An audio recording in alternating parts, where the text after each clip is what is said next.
Let's see. And it says we are live. Hello, everyone.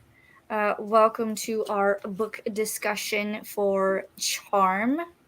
I will say that we did push it back a week because of Memorial Day holiday. I was sick and not everybody finished. Nobody had the book finished. It's just one of those things, though, that life kind of gets in the way and then you don't get to finish it on time. That's all right. Yeah. But we're here now to discuss it. If you would like to introduce yourself, Hope. Well, I'm Hope. I'm not really that new to Alicia's channel. No. Really, I've been on here a couple of times before already for the Crave-a-thon. But I'm very excited to discuss this. And as I was kind of telling Alicia before the live started, of just so many theories after this for Cherish, which I'm so jealous that Alicia has her copy right now. I do. Mine came in this morning, so hot off of the mailbox press. It is gorgeous, and I can't wait to dive in. I will say, if you put them together, it's smaller. So that scares me. But even still, let me see. With the extra chapters, it's still 576 pages. But gosh, the print is tiny. So it's kind of like Covet and Court, where the text is so much smaller. So yeah. It's still probably the same unlike words. Yeah. But it's just it's smaller than Charm, and I'm ready, but I'm not ready. Yeah. But first let's just get through this. Let's talk about Charm. Where do we want to start?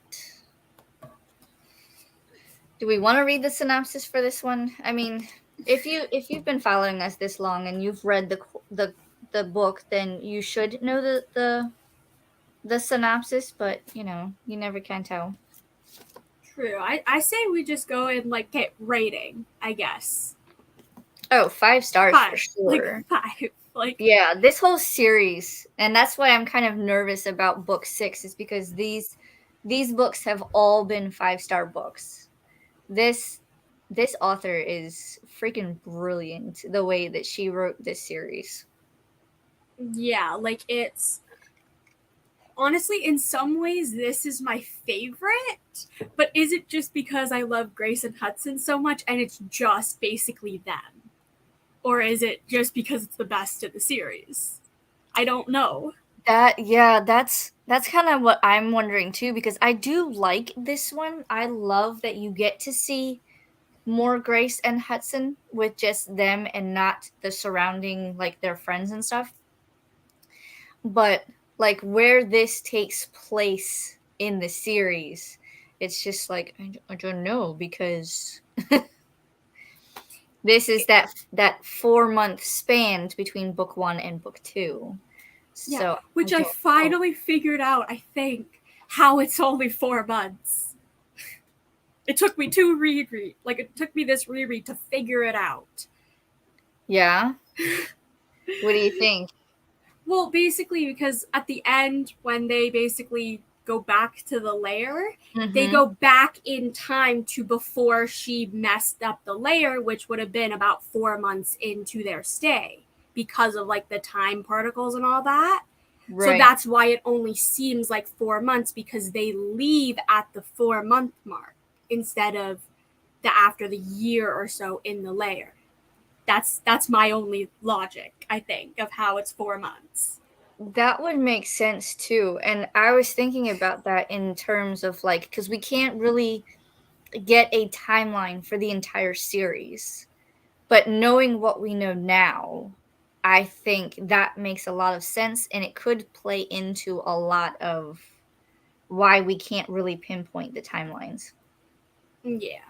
Well, you can try, but it ends up being well, it's kind of like you went this way, but then you went back. Yeah, it's you have to go forward, and then you have to go back, and then you have to continue going forward, but on a different what On a time different what. plane, yeah. Yeah, like That's where it gets so confusing, which I guess that means we're just jumping right into, obviously, we start with them in the lair in Grace's head, which I still don't understand. Well, and that's one of my questions too, is if they start in the lair, why was it the lair that was picked? Because she'd never seen the lair up until that point. So how did they get to the lair?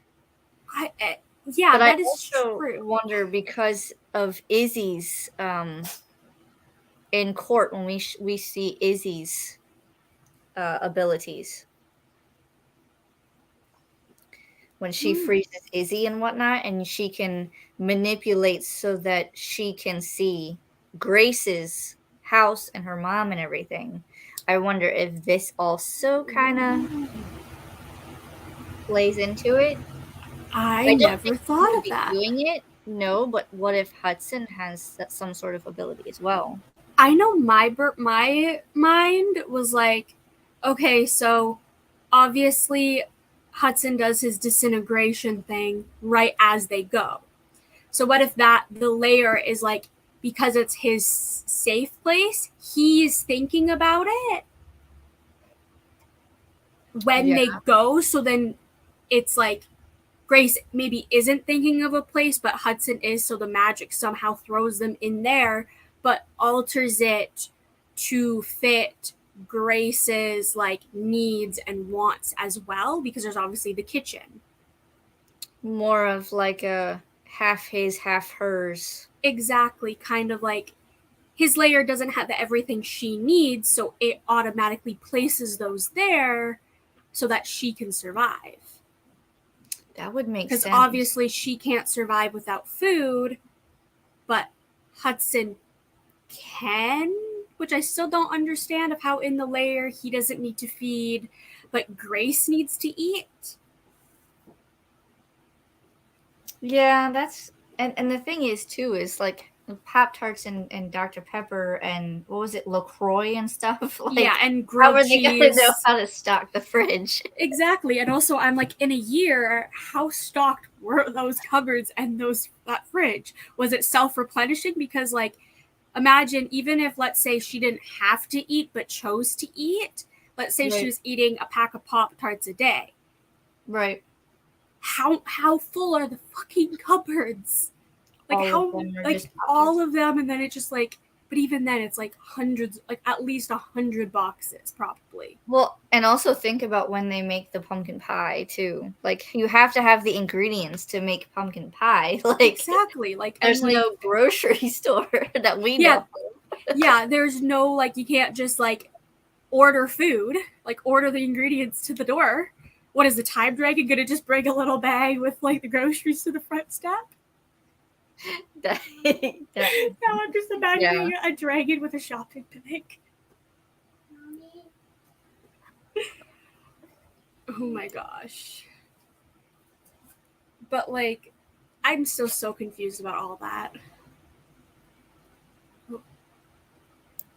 Oh yeah, that's what I'm trying to figure out too. Like, I have so many questions on how I guess it would be the shadow realm, but they're not quite shadow realm. Because it seems like they are, but they aren't. Exactly, because it's like they leave the lair, and they have the time dragon. Well, first let's still talk about the beginning in the lair. Just, I love of how they're just like, we're splitting everything in half and like all of that. Grace messing with him. Do not go past the tape. do not go past the One Direction duct tape.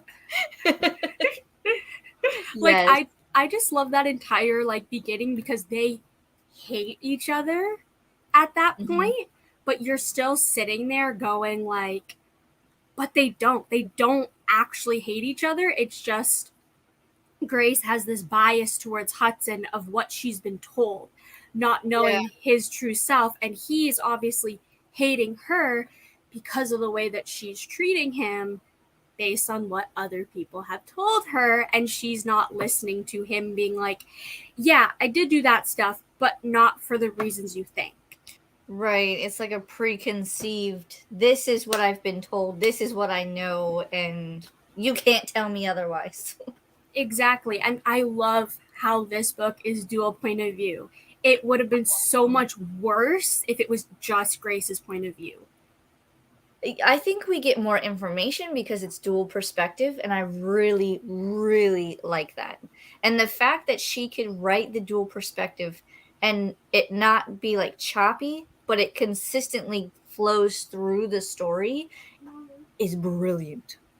Yeah, definitely. And like the way that throughout the story, it's like even with the time jumps throughout the story and the different points of view, it flows very nicely because this obviously has a bunch of time jumps and like where it's like Mm-hmm. a month has passed, 2 months has passed, and whatever. And you're first of all like, oh, time has passed, but it doesn't feel like that, which I like because I hate in Yes. books where you can tell there's a time jump and like the characters feel so different or act differently where it's jarring instead of them acting different, like, oh, maybe they're a little less annoyed or a little bit more comfortable with each other. But it's so Yes. natural. Mm-hmm. And that's one thing that I really liked about this story is because it just flows from one thing to the other. And I don't have to think about, like, if it was choppy, I could probably get through it, but it would probably take me out of the story a little bit. So I'm glad that she didn't do that. And it's just kind of like, okay, this happened, and then this happened, and then that happened, and it's all consistent. And can we just talk about the the antics and the banter while they are in the lair? I do not understand. I swear it's like Tracy Wolff put crack in this book. I was so hooked. Like I'm Yes. still thinking back to like when I first read it when it first came out and it just being like obsessed then, and I'm like I was equally obsessed upon a reread because it's just Uh-huh. amazing. It is. And like so much is unpacked in just the lair scenes alone that it's really good because you go from she's hating him and they separate the room, and but then like he's going through her phone to find things about her, and she's reading his journals to learn about him, and the Versace underwear. I laugh every time I read that. Well, it's my Versace underwear, and you drew on them. Oh my. Yeah, literally Grace describing them. It's just like first of all, of course he would wear designer underwear, but also it's like, girl, you hate him yet you're paying a little too much attention to his underwear. Right? It's But just it like, makes for great entertainment. and the messed up vinyl. She like completely disorganized his vinyl, And and I'm just like, and of how he was like, oh yeah, I love it. I was thinking of a new way to organize it, and in reality, he's probably like, I just want to strangle he's you. seething underneath. Yeah. Like, but also like in the layer of like when they finally come together to make the pumpkin pie or attempt to make the pumpkin pie. Uh huh. That was like the moment of where you're like, oh, okay, so they don't hate each other as much as they show it. No, and I wonder if that's because she's been reading his journal. She's now becoming more, I guess, more aware and more like maybe he's not out to be who everyone said he was type feelings, I guess you could say. Yeah, definitely. Because in the in his journal entries, she every time she reads like an entry or a journal, afterwards you can kind of see her treat Hudson just a little bit nicer, like still keeping that snark and that like opinion that she had before going into the layer towards him, but realizing that okay, maybe I can treat him a little bit better because he does seem like in the past he was very vulnerable and had a not so good childhood, so maybe I'm going to lighten up a bit and just see how he acts. And obviously he doesn't like the pity. But she kind of tries to like mask it, like, I'm not pitying you, but I am showing you that maybe my view on you was wrong a little bit. Mm-hmm. And I love that this book is pretty much a like enemies to lovers. Yes. And that's partly why it's like it is one of my favorites in the series, but it's just I think it's my favorite between these two characters, because I know that I would like to see more with the other characters, but these two are my favorite. Yeah. So I guess we've kind of talked all about the lair. I don't think there's anything I have to add for like the beginning. No. So I think we've pretty much covered it. Yeah. So then they leave.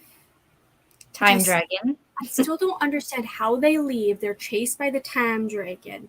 They somehow enter Noramar with like the Shadow Realm. And it's almost like that I don't get, because they're in her head, but if they're entering the Shadow Realm, do they leave, like, how do they leave her head and enter the Shadow Realm? I almost wonder, like, I don't know, for some reason I picture it being like you see the lair and it's like you step outside and of course there's the time dragon, but once you get past that, it's almost like it's almost like a light at the end of the tunnel scenario where everything is dark surrounding the lair. But once you cross that threshold, then the sun came out. So it's like the light at the end of the tunnel. So something happened in Grace's head, I'm guessing, that she was able to like cross past that barrier, and now it's not so dark. Yeah. I'm guessing I think I might have written in my notes, I'm not sure, or throughout the book, towards the end, we'll go through my notes and all that. But I could see it maybe being because she is the demigod of somehow maybe only gods are able to cross over that threshold, and because she's a demigod, she has the ability to cross over that threshold even though she doesn't know how to do it, because wasn't the Shadow Realm created by a god or something like that? It's explained somehow in the book. Yeah, and I don't remember if they said it was because I think it was one of the gods and one of them was punished or was cursed, and that's why the Shadow Realm was created. Yeah, I have it tabbed. I'm just trying to figure out which tabbed. I'll show this comment real quick. Amanda says, this sounds like a good book to read. I've never read this book, and I would like to read this book. I highly recommend this series. Now, we're talking about the 5th book in the series. There are 4 more prior to this one. So book 1, you would have to start with Crave. And then book 2 is Crush. Book 3 is Covet. Book 4 is Court, and then Charm, which is what we are discussing. And then we showed briefly earlier the newest and final book in the series, Cherish. All big, chunky books, but gorgeous. Yeah. Yes. Okay, so I didn't find that explanation about the Shadow Realm yet, but I did find this one thing of where in Hudson's point of view, this is on page 163. Mm-hmm.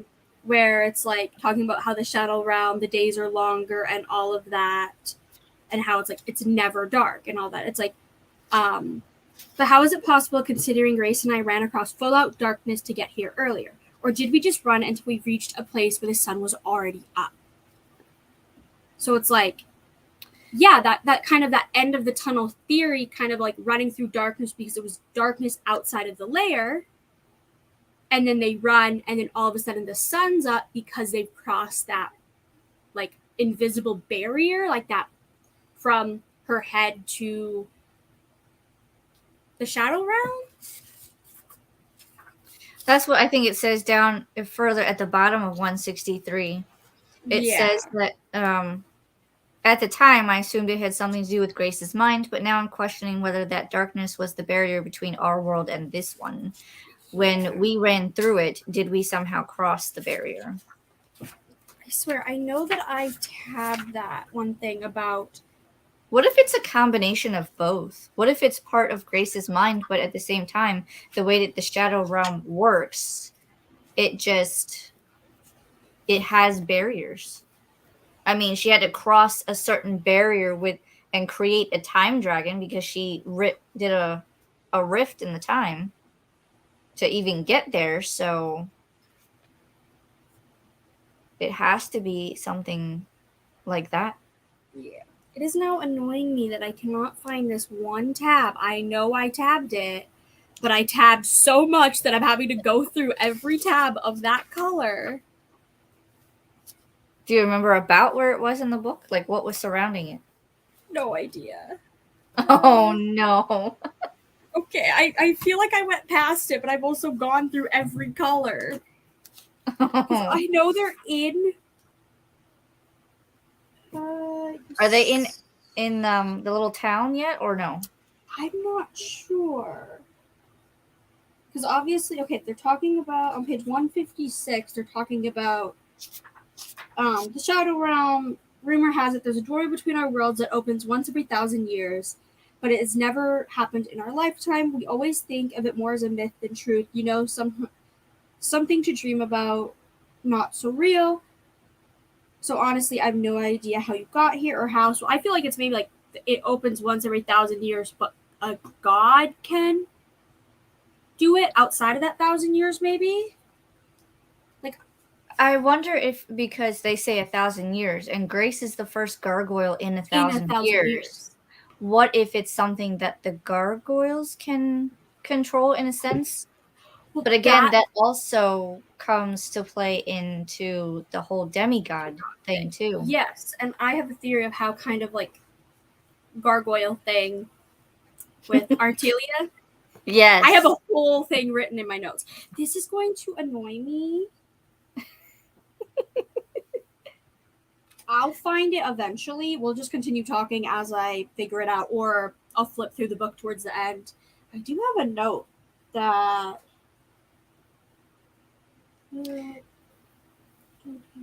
while we're looking for it, we can also talk about why is everything every shade of purple? Literally, like everything is some sort of shade of purple. The mountains are purple, the ground is purple, the buildings are purple, the people are purple, the fruit is purple. Literally. But then the odd part is some of the clothing is not purple. Isn't. I want to know how and why. And actually, I was watching a video. I think I tagged you and Clint in it about a book signing that she did recently, and I think they were talking about. Someone had asked, "How was it that in the Shadow Realm, none of the clothes were purple?" And she was like, "You will find out in Cherish." Oh gosh. So I'm literally flipping through this because it's going to annoy me because I swear to God, I either tabbed it or I wrote something in the margins. Do you remember what you wrote? Nope. Oh, no. That's the most annoying thing. I'm like, I know they're obviously in the Shadow Realm, so it's at least like 150 pages in. Oh, jeez. And I know but is it before they get to the town or is it after they get to the town? But I guess we can just continue. Well, even narrow it even more. Is it before or after they meet and they're at the farm? The Tiola. I was thinking of her. It would be after, but is it something that while they're at the farm? Yeah, or is it? Yeah, that I'm not sure. Or is it as they meet the troubadours? I'm not sure. Okay, I'm at the point where they're in the town and I haven't found it, and now I'm like, did I not tab it? And if so, oh my gosh, Why? Just why? Because I swear it was like talking about how the Shadow Realm was created. So it would make sense if it was. I feel like that would be towards. They're already in Addery. Yeah. Maybe when they went to the mayor's house. The mayor's house, yeah. Maybe. Okay, I'm at the point where she found out she's a gargoyle. Dragon attack the first time. You're gonna make me look for it now. I know, like it's explaining of how it was made or something like that. Time.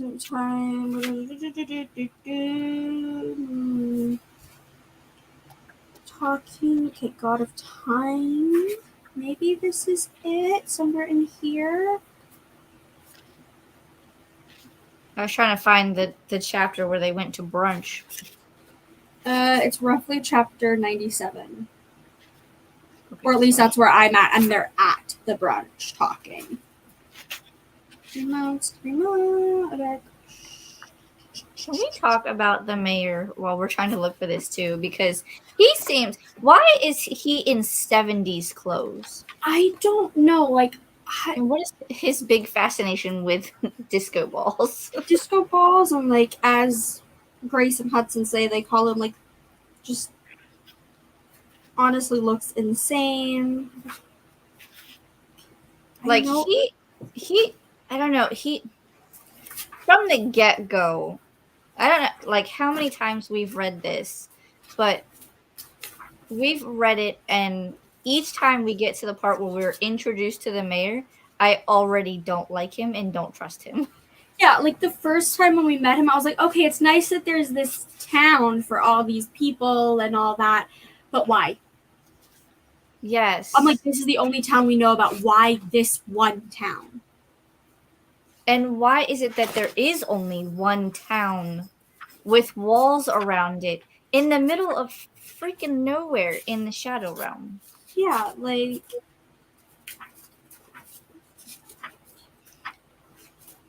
And, like, I forget how to pronounce her name. It was one of the troubadours.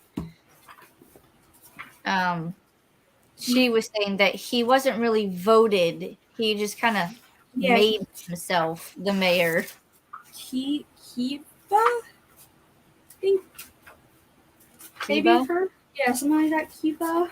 It's pronounced so differently than it's spelled. How it's, yes. That's what keeps throwing me off, because I want to keep calling her, like, Keoming or something like that. Yeah, that's what it's, like, spelled, but it's, I think, I listened to the audiobook, and I think it was Kiva, if I remember correctly. Yes. I was just going to call her Cammy, to be honest. At least I would remember that. No such thing as a free brunch. I love these chapter titles. I want to know who comes up with the chapter titles. Did she do this, or did like the editing process go through? And they were like, let's put this as the title. I have no idea. Because okay, found it. Okay, where are we at? On page 462. Oh my gosh. I was like, I could have sworn it. It's like the end of the book. I told you it was near the end. I know what I'm flipping. Okay. And so it's like, many years ago, the Shadow Queen tried to overthrow a god. Which god? Hudson interrupts, eyes narrowing. I don't know. A vengeful one? Niaz gives a half shrug. When she failed, the god banished her and all of her peoples to the shadows. Why the shadows? Hudson asked, and I can tell, like me, he's still trying to wrap his mind around all this. Shadows are formed where wraiths have always drawn their power. And it was those powers they tried to use to overthrow this god. So their punishment, which I'm sure was fitting in the god's mind, was to create a shadow realm and trap the queen here, where the powers she always been so proud of could be used to imprison her as opposed to liberate her.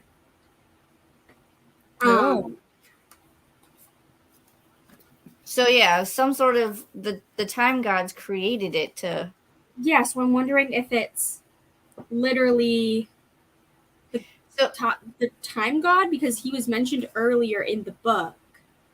well, and I'm thinking because if this was created to sort out punishment, picture Grace just messing with time, and he goes, "You know what? I'm done with you. I'm gonna punish you.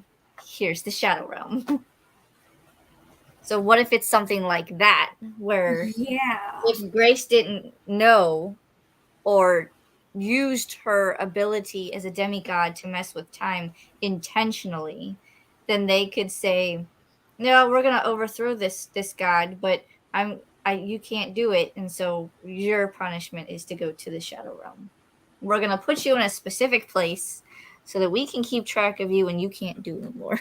Yeah, and it's also described of like, you mean all of you are cursed to live in the shadows of our world without ever being able to go back. So it's like, it's a different world, but it's also just the shadows of our own. Which then begs the question: how bad do you have to be to get to the Shadow Realm? Exactly. And like, how. But Grace was able to do it unintentionally with Hudson. Yeah, Which then and begs the question: is Hudson, do they consider what Hudson did a bad thing? And that's why they were in the lair when they entered the Shadow Realm. maybe. At Oh, least we finally figured that out. oh, that's a thought. That's a thought. Yeah. Oh, I'm all the theories come flooding to my head now. Okay, I guess we should go back to. We figured Farm. that out. So We'll go back farm. to the farm, yes. What do we think about Umbras? Umbras were the Honestly, little like, shadow creatures, we'll say.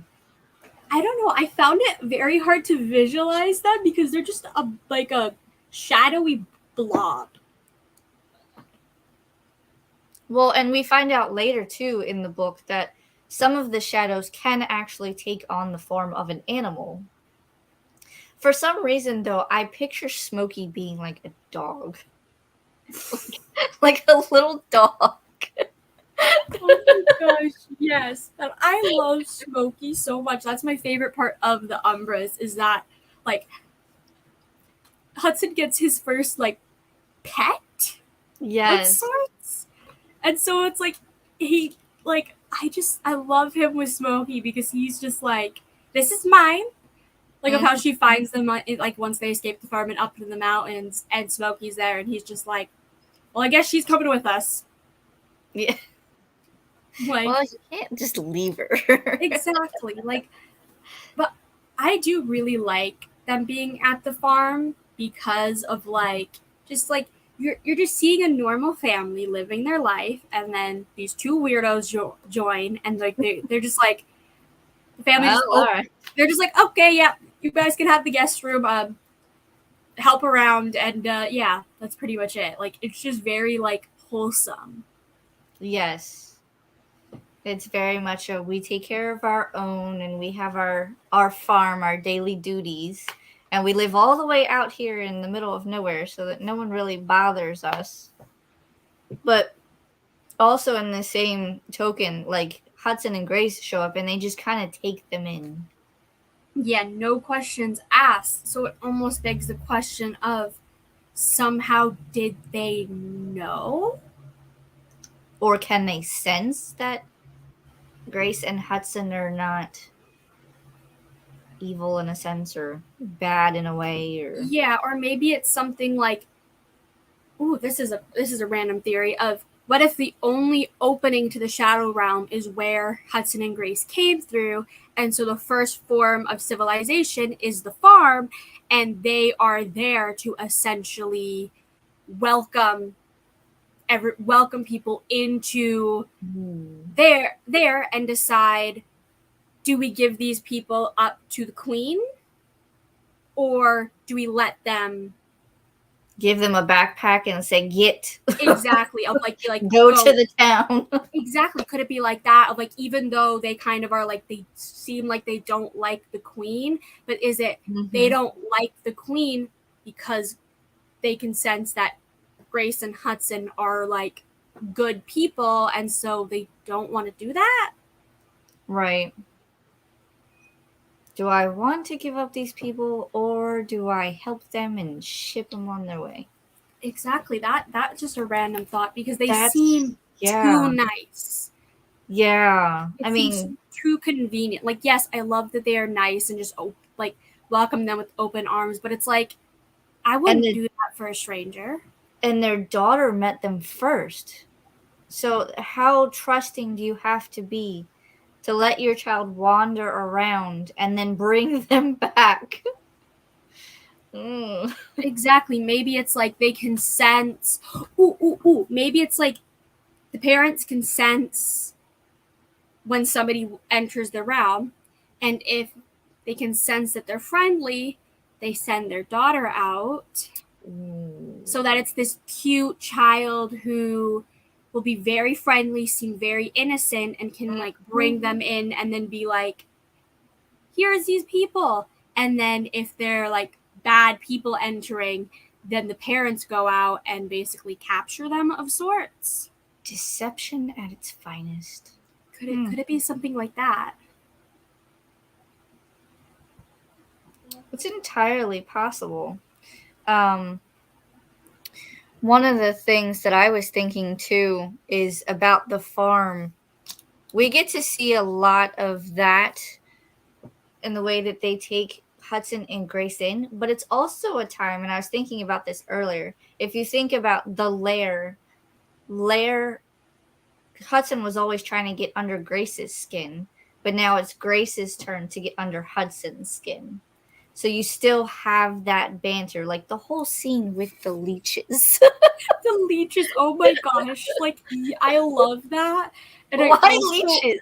I don't know. I guess because they're like leeches do live in lakes. Yeah. In our world, and it mimics ours. I also love of like, I can't remember who said it, but no cuddling. And then Grace wakes up basically on top of Hudson and just like fucking like they're falling out of bed. And I'm just like, first of all, that would be me.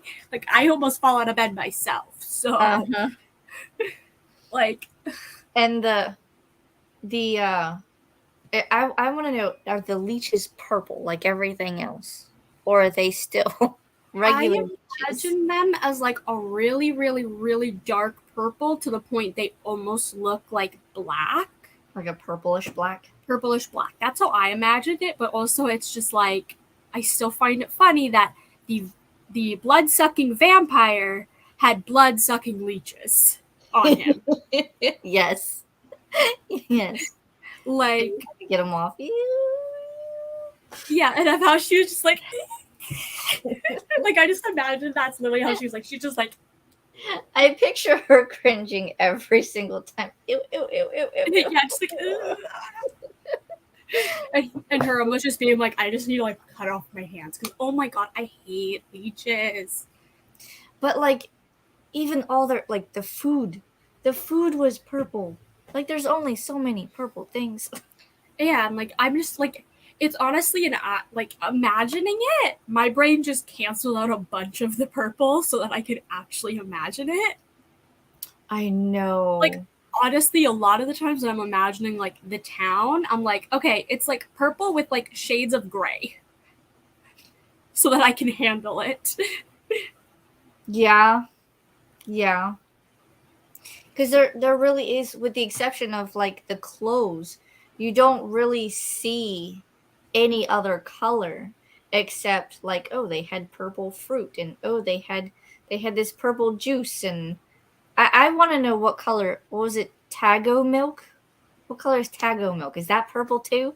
I'm imagining. I have like questions. I imagine it's a very pale purple, kind of almost like a lilac. Yeah. It'll be like a lilac-y, purplish color. Yeah, like it's just like weird to imagine. Like, just imagine it. Like, look around your room and imagine everything purple.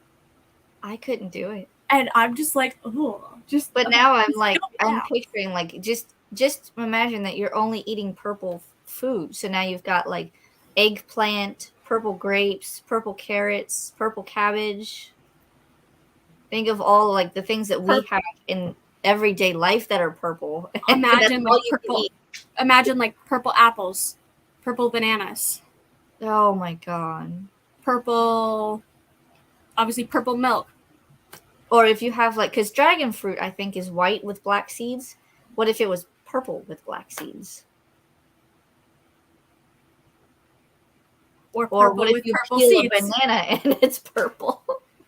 Right, Amanda says purple potatoes. Exactly. Like, it's just so weird to imagine.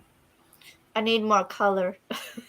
Yeah, like it's just like throw in like, can we have one other color in the round there? No, can we have like neutrals, please? Right. Like give us some like whites and grays and browns and all that. Like just Occasionally. Doesn't have to be a lot. Just, oh, we found a brown insert whatever. we found a brown leaf. But I don't know. I like that when they got to they weren't just the farm, when they just weren't ambushed and said, go away, go away, go away. They were actually welcomed in, and then they learned about them and Narmor and Addery. And then, so they're learning the lay of the land, but at the same time, they know that there is some sort of enemy. Yeah, and also if it's like they're welcomed as long as they have like, good intentions. Yeah, and then it's like, oh, the Shadow Queen found out. Get the fuck out. Which I'm surprised that she didn't kind of like get a heads up, like someone's in my realm. She didn't know from the get-go. Yeah, which is like, she's the queen of the Shadow Realm, you're gonna know if something changes. I have questions. So like, And also even then, when we see the Shadow Queen at the end, it's so weird because like you don't really like, they obviously fight her, but you don't see her beyond them fighting. Like you don't see her motives and anything like that, really. Right. And so it's like, but like, why? Maybe that's what we'll find out in Cherish. We'll find more about. I hope so. And then like, so obviously, we've talked about the farm. So now we have to go on our journey across the mountains to Addery. Yeah, and in the mountains we have. I love how they had a first aid kit, but Grace used the bandages to mark her trail. Which like it's smart. Yeah. But like, but now I'm thinking, what happens if you get hurt? There's no band-aids. I mean, unless they gave them like, fucking like stack of band-aids or just an entire first aid kit. Yeah, it's just like an entire box of band-aids. Like one of those like 100-pack of band-aids or something. Yes. It's like, just in case. I know that you might only need one or two, but like, just, you never know. You never know. Yeah, and so it's like, And are the band-aids purple too?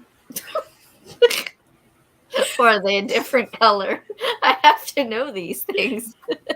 Well, everything else is purple. I'm going to assume they're purple because the people's skins are purple, and in our world, bandages are like skin color.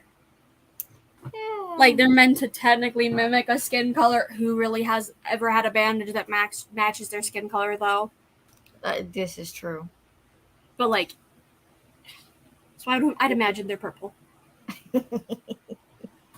Well, I guess if they're a lighter shade of purple and she puts it on a darker purple shade tree, it's fine. It'll work out. Yeah. But that's when Hudson first finally feeds from Grace, and that's kind of, I feel like, the first moment in their relationship where it's like, Yes. Oh crap! Like, because they almost have that kiss. Yeah, and they start to feel the effects of that bond. Does Hope have a YouTube channel? Yes, it's called It's Hope's Books. I will have all links in the description. I think I have most of my information already, but I have to go back and type in who was here. So that'll be there after the live is done. Or it's on screen next to my name. Yep, there you go. I forgot about that. I did too until I looked. I'm like, oh, it's there. But yeah, we talk all about bookish things. Yeah. But getting back to the whole cave scene, how many games of tic-tac-toe do you think they played in that time span that he couldn't go outside? Probably 100 plus. So many. The walls are just probably covered. Right? I had the same question. I was like, I mean, because they're just, or they, like, do they, in the sand, do they play the game and then erase it and then play the game? Oh, that would make more sense.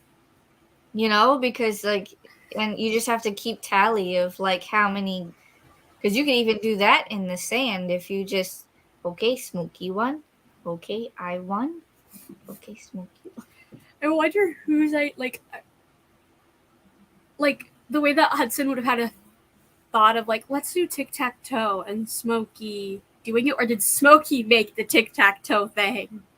And then Hudson's like, oh, you want to play? And then it's like Smokey like puts like an X or an O, and then it's like, oh, okay. Yeah. That'd be so cute if Hudson did X's and then she was like, paw print. Paw print. Aw. But even still, like, Grace is in survival mode and they're over there playing tic-tac-toe. I would be like, excuse me, you can go out and do it. I don't care if you're gonna burn. I'm playing tic-tac-toe. Right. And how come Grace never plays tic-tac-toe? Exactly. Like, I think it's fun though to see them, like you said, they start expanding their relationship with what happens. And even though they have that survival mode, but they also have their intimate moments, they're still surviving and working together to get to where they need to be. And I like seeing that. Yeah. And so was there anything else that happened in the cave? I think that was pretty much it, right? Yeah, because then they go back down the mountain, yada yada, and then they meet the troubadours. Oh, I want to. What? First of all, where did they come from? Where did these troubadours come from? That they just willy nilly walk in? Like, I am guessing that there are other towns in Noramar, but they're just so far away. That could be. But it's like, but also, why are they going to Attery besides that, like, competition thing, but also why is there a competition thing in Attery? That's my question too. Like, how did they just happen to come across this town that's having a festival with a competition for singers and stuff? And I would think that they would, if they were doing that, well, I guess it would work differently, because I'm thinking, well, wouldn't they have like some sort of invite? But I guess not, because they just kind of said, oh, we're here for the competition. They just waltzed right in. So how much security do they really have against the Shadow Queen? Yeah. That is true, but the way that Grace and Hudson have to basically like join the troubadours to get in. Yeah, that's true. So but it's like, even still. Yeah, like, They're like, oh, we're supposed to have more people, and they can't come quite yet. Okay, did they ever show up? Or was that just... I don't think that's just a scheme. There is never mention of those few people. So I'm like, what, did they like die on the way here or something? did they just never decide to go? They're like, yeah, we don't need to go. They're fine. Right? That's what I'm saying. Like plot hole. Was there really 2 other people and they're just quote unquote filling in, or what? Because Hudson and Grace filled in, now those people can't get in. What happened here? Maybe, or did they just say like, oh yeah, we have. That's their story and they're sticking to it. Yeah, like, oh yeah, we have 2 extra people, and like they're not coming.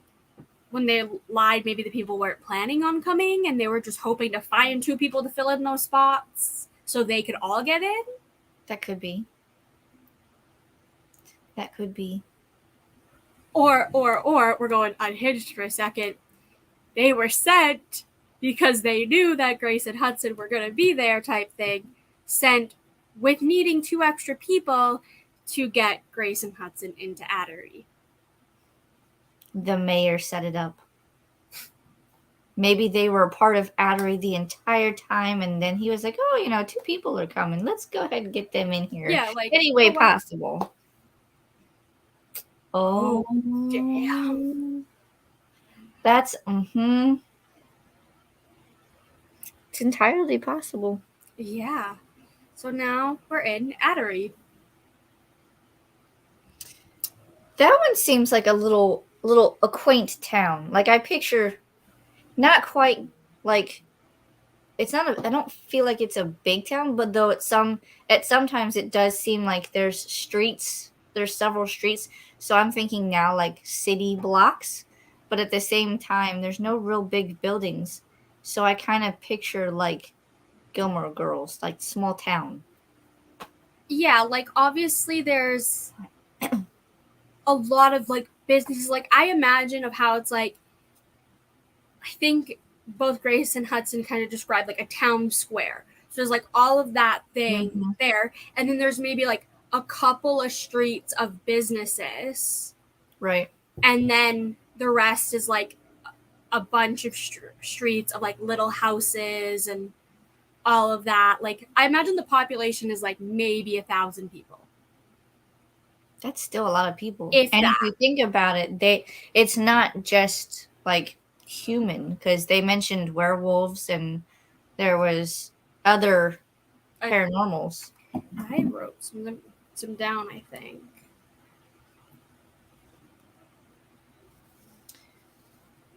Yeah, Chupacabra. Yes. That's one thing that I wrote down. I want to know what school he would go to in the paranormal community. Like, what state would he be in? Because he's obviously not in Alaska going to Katmere. Yeah. But yeah, so between the Chupacabras, the werewolves, there's a vampire, gargoyles. What else? And then just all of the wraiths, which are basically like purple humans. Right. That's a lot.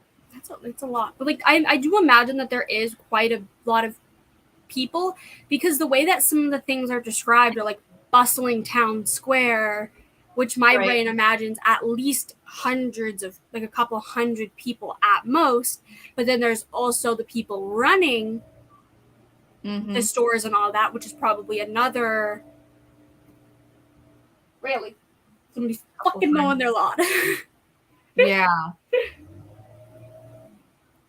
It's just, yeah, that's a lot to, I'm trying to like picture, like, because you figure there's probably the shop owner, and then like even if you take the bakery for instance, there was like the person who owned it, and then maybe like 2-3 other people.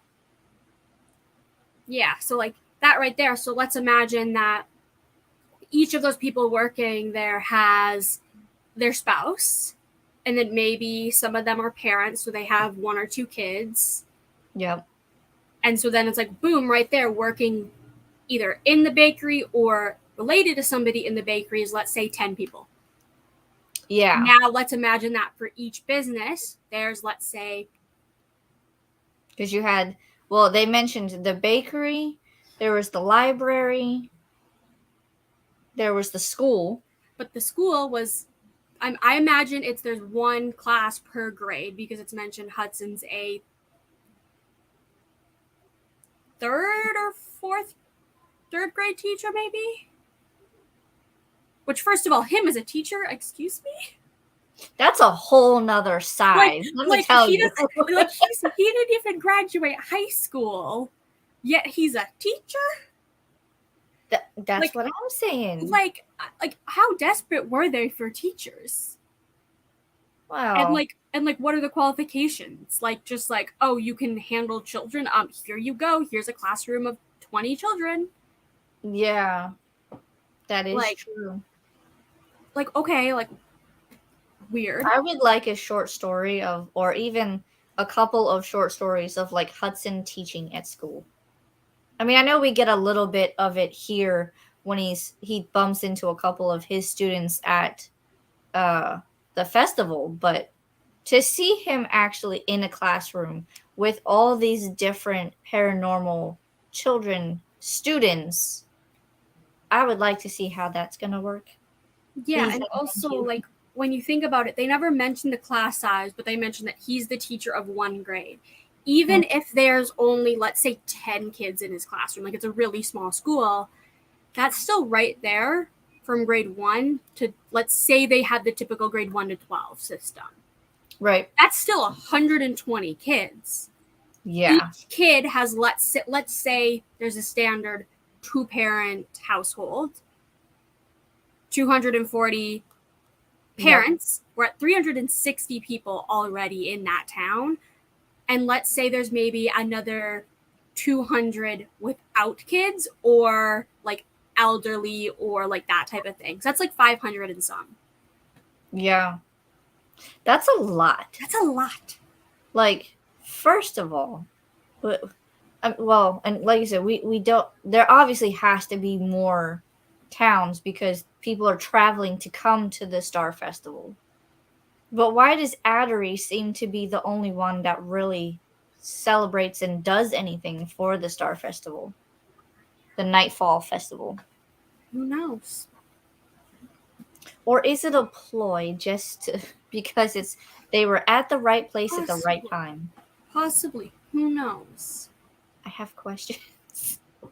Yeah. Cherish has to give me all these answers. Okay, also, I need to talk about this one thing that just popped into my mind of when they enter, when they first get to the city and they have to do the, like, performance. Hudson being able to sing and play the guitar. Oh my god. That just randomly popped into my head. Like, well, yeah.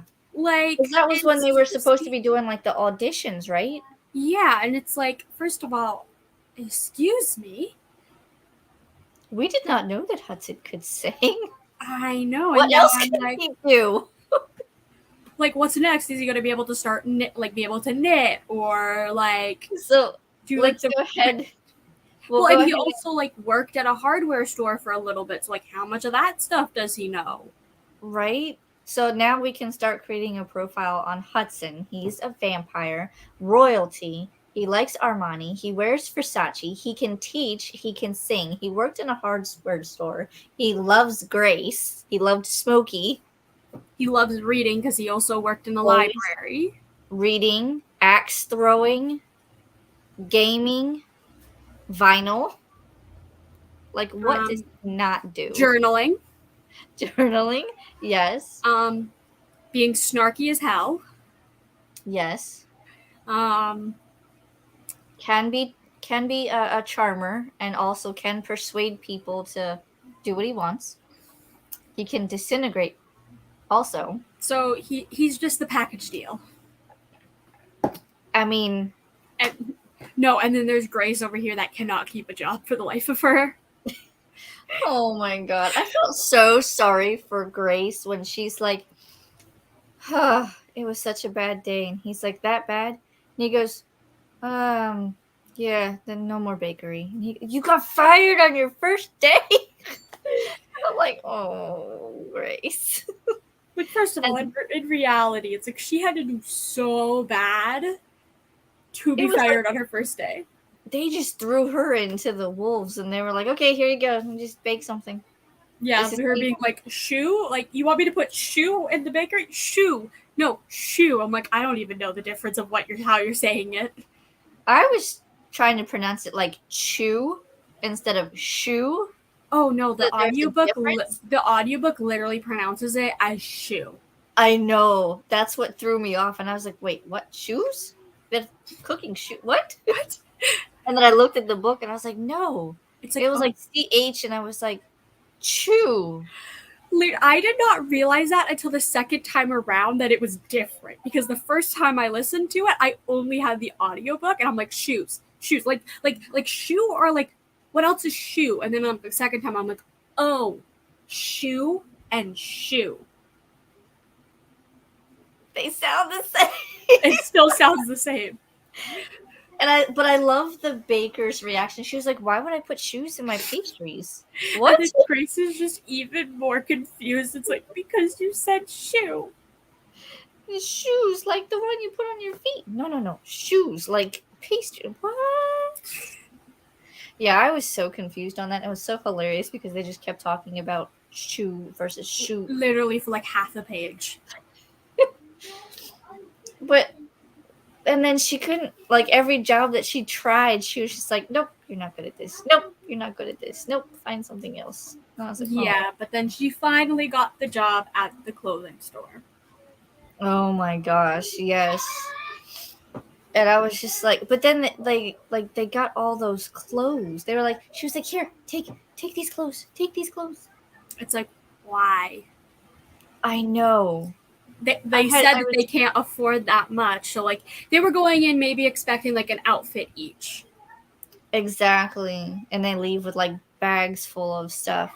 And I'm going, is this kind of like they're enticing them to stay longer so that they don't get suspicious, and it just happens to be after they did a time dragon battle?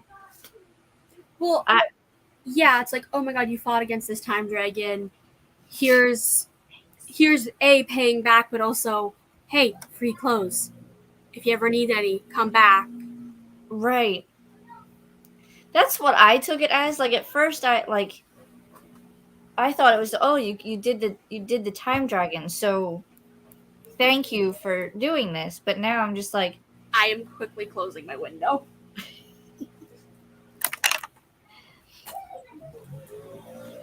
But there's a lot of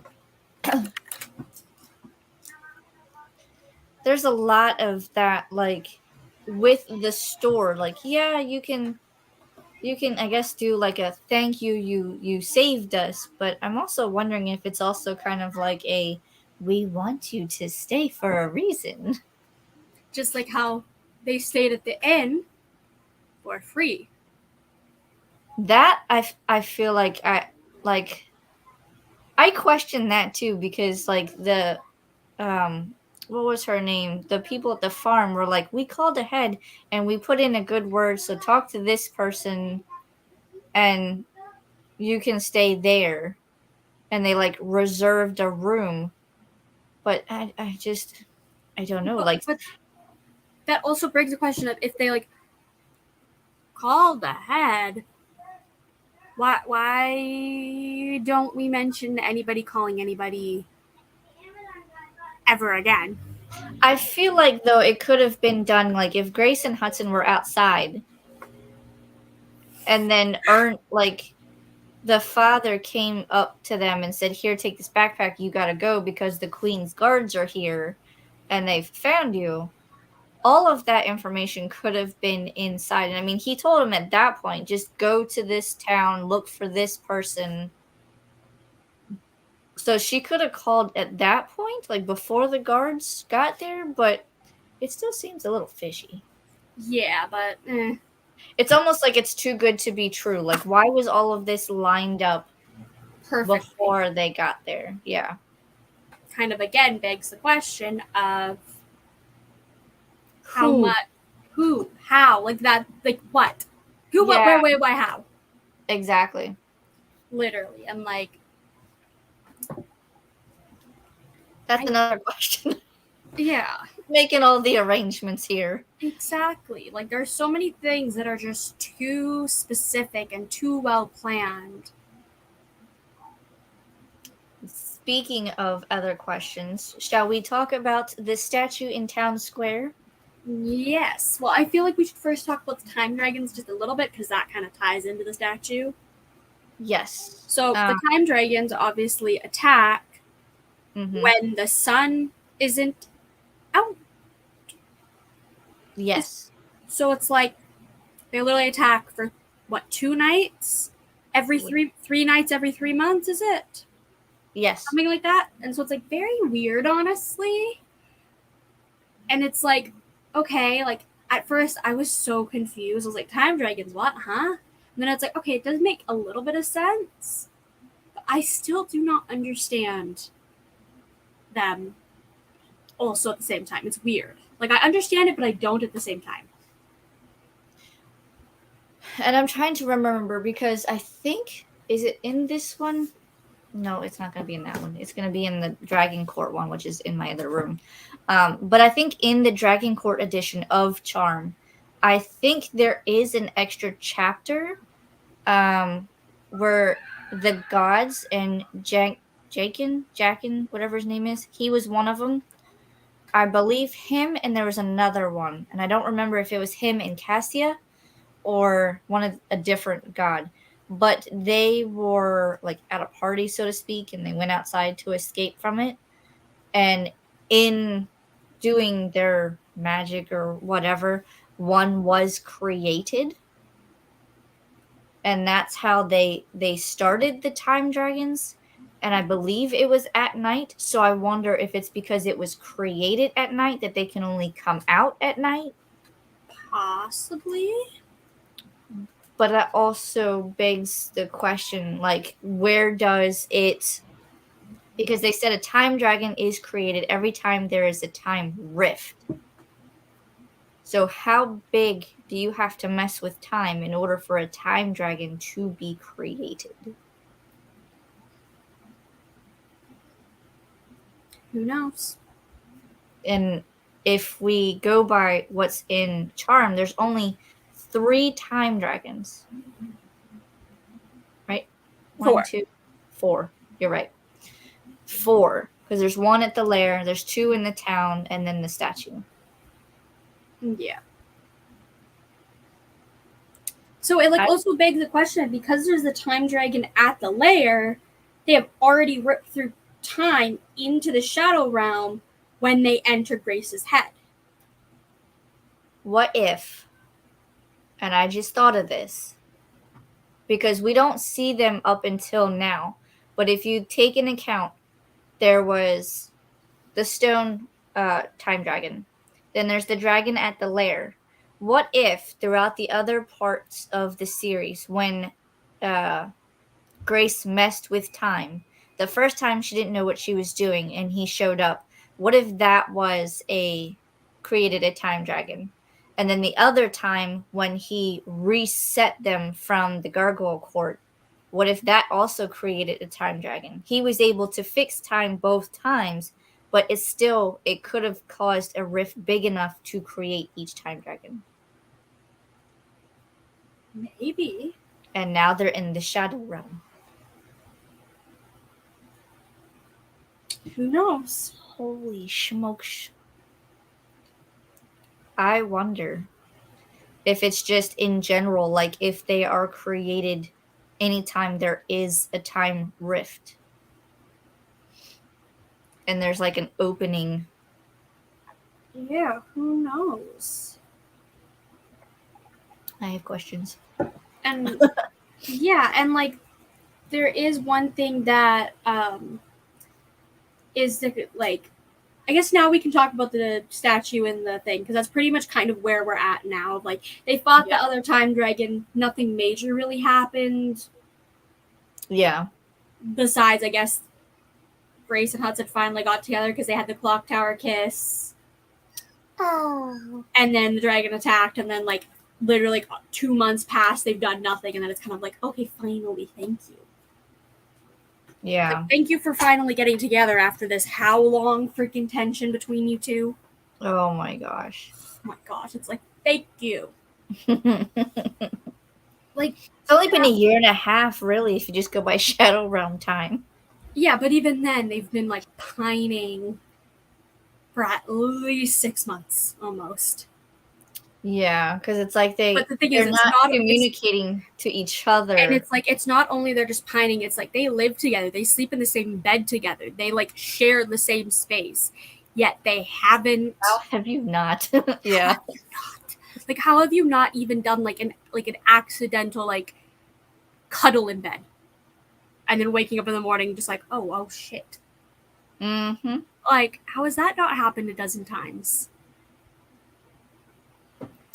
Well, I mean, I think Grace's inner gargoyle and mating bond, even though they didn't know about it.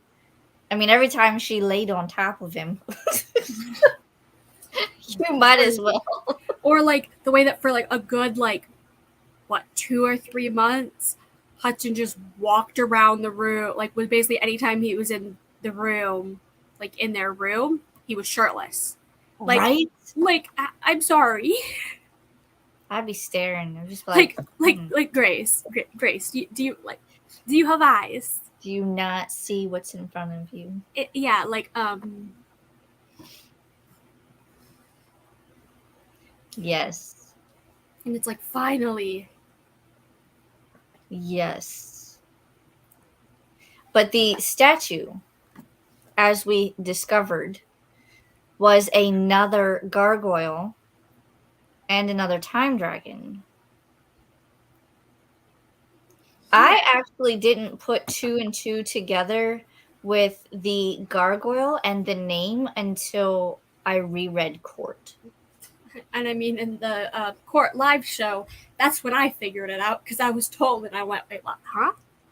I know, because we were talking about Court, and I was just like, "Well, you know that this is this gargoyle," and I was like, "But I'm not sure how they connect in a I way do that." have a theory somehow. Okay.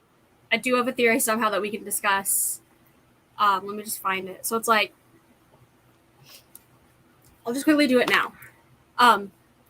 So when the time dragon fire consumes somebody, it is like rumored that they go back to the point, basically the time dragon kills them in this realm, and they go back to where they left in their timeline. Okay. Which would have been so when the time dragon fire consumes her, it's presumed that it will send her back to our world. What if it takes you back to the point where you left? Meaning she left, let's say, 1,000 years ago. Right. But because all the gargoyles were in the gargoyle court, and it was like the gargoyle court was frozen in time, she somehow went there, and that's how she's now in the gargoyle court. And she may or may not have any recollection of the Shadow Realm. Like, that's the only thing that I could figure out that made any amount of sense. But I also wonder, because it was like when Grace visited her, and she was still the statue. It was like Artelia already knew that she was queen. She does say something of like, my queen, and Grace is like, excuse me, what? Exactly. So if this supposed to take place before we get to Court, how does she know? No, unless it's like, is it like something that she can sense? Yeah, like sense of like, oh, this is my new queen. But also, if Artelia has been there for 1,000 years when she would have left, the gargoyle court would have been thriving. Exactly. So, and that would have been before they did the unkillable beast. Yeah, so it's like, oh, does she just sense the bloodline and know that this person maybe now is the descendant of the original Gargoyle King that Artelia once knew? And so there's that instinct. That's the only thing that can be like, oh, this is the descendant of my original Gargoyle King, so this automatically must be my future queen if I make it out of here. It's a possibility. I don't know, but I really would like to know. I want to know, because that's all I keep thinking about is, even though she's here in the town square as a statue, she fortified herself. This still takes place between books 1 and 2. we haven't gotten to Gargoyle Court yet. And we haven't found out that they're frozen in time. So how does she know? I don't know.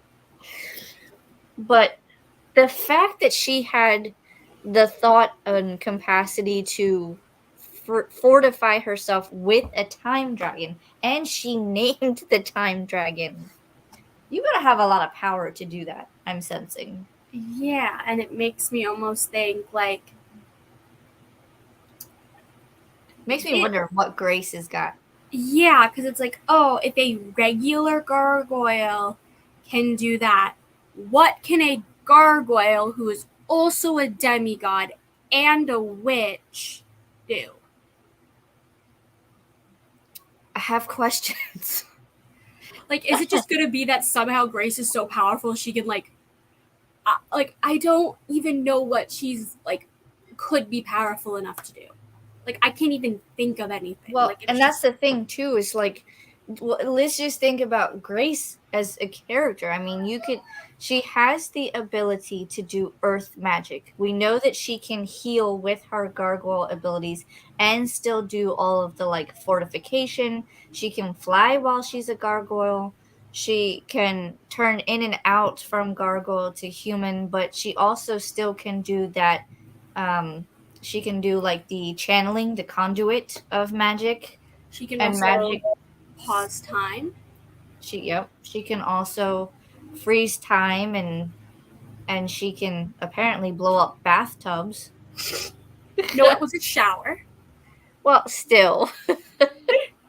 She could blow up a bathroom in a lighthouse with enough power. I mean, she grabbed it and just held on and Yeah, so it's like, oh my god, like, does she somehow have the power to like destroy the world if she really wanted to? I don't think she would go that far, because even though she's the demigod of chaos, there still has to be some sort of order.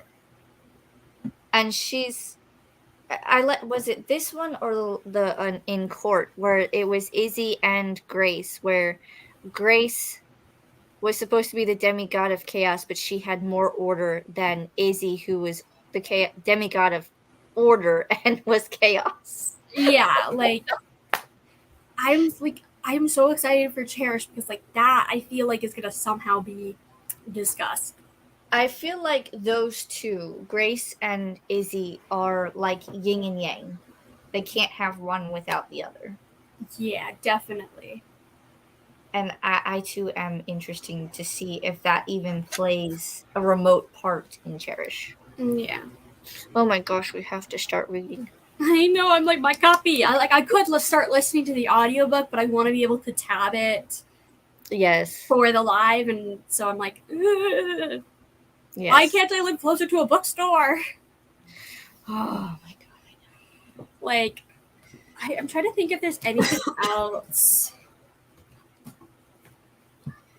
Well, we haven't really talked about the mayor yet. I want to know what his motives are. Like, why does he want to reset time? Well, it was mentioned about his daughter. I want to know who his daughter is. Yeah, I feel like it's like, oh, is she maybe... Is she someone that we've already met? Is she someone completely different? Well, I think it mentioned that his daughter was sick and died, and so I think. But I want to know, like, in what way? Yeah. Like, I think he was saying that she was poisoned or something, but what if the mayor's daughter is really the Shadow Queen? Oh, wait, poisoned? Leah wasn't poisoned, but I was thinking maybe it could be her. Oh my goodness, that would be a plot twist in itself. But the mayor, in his house, he had all of these portraits of himself. And he only had, I think, was it one portrait of his daughter? And so then, maybe that was all just a cover? it could be. But at the same time, like, I want to know why he decided to decorate everything with the 70s. Maybe that's, well, I was going to say maybe that's the time he is originally from, but that would make no sense. Well, it would make sense if he came into in the 70s, because if he's been in the shadow realm since the 70s, time works differently, but he wouldn't know what the 80s or 90s were like. Like anything future, he wouldn't know about. But I don't know. Maybe he just likes the. He likes the aesthetics. It could be. I mean, they were very colorful and disco ball. Yeah. But again, even if it were that, like, why is everything colorful in his house? And where did he get the colorful stuff from? That's my question too. I guess that's also got to be answered when they talk about why the clothes are normal colors and everybody else is purple. And why purple? Yeah, exactly. Like, I would understand like shadow realm, like shades of like gray. Right. But purple? Mm-hmm. Right now I'm literally just flipping through to see if I have any notes. Amanda says maybe that's when his daughter was born. In the 70s? That's a possibility. Yeah, when when his daughter was born, so he would go back to that time. He's getting his groove on so he can go back. And I would like to know how or why she was poisoned, and how did he end up in the shadow realm? Yeah, I'm flipping through quickly to see. That tells me if he's in the shadow realm, then he had to have in some way, shape, or form go against the time god, and either was sent to the shadow realm or somehow he has. Because I mean, I know he says he's a time wizard, but I don't know. Like, at time we never see Jaken or Jaiken in the shadow realm. Mm-hmm.